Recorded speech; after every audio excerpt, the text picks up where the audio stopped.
Yashaswini, can we hear Adamudigalade?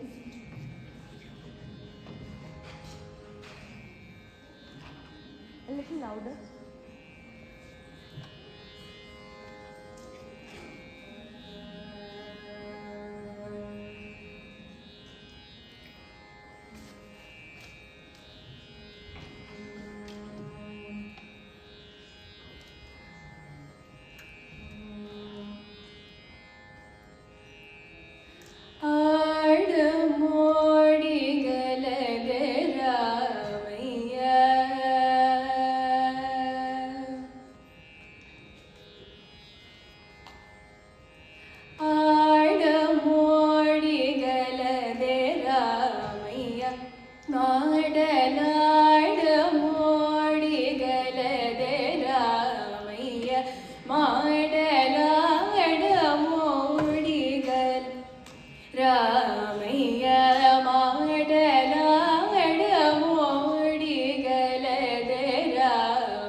Yashaswini, yes, nice voice, nice Shruti alignment and all of that. Yes, you have to do something about, swallowing the saliva. Happens many a times, but few things are to avoid any beverage that has sugar just before a performance. If at all you do, then please do some gargling or something just with plain water, and so it's maximum to reduce the secretion. Okay, it helps. So I also had the problem, so completely avoid drinking coffee or tea on stage. I drink only water, that too just plain water. I don't even need hot water. So do something about it, because it is definitely troubling you as well, right? And focus a little more on your breath control. You have a nice voice, so you don't have to use a falsetto to completely sing. Just push a little more. They say Nabhi Hridkanda Rasana, right? So push a little more of that air from the belly. So it will give you more volume and more control over the voice. Sure. All the best.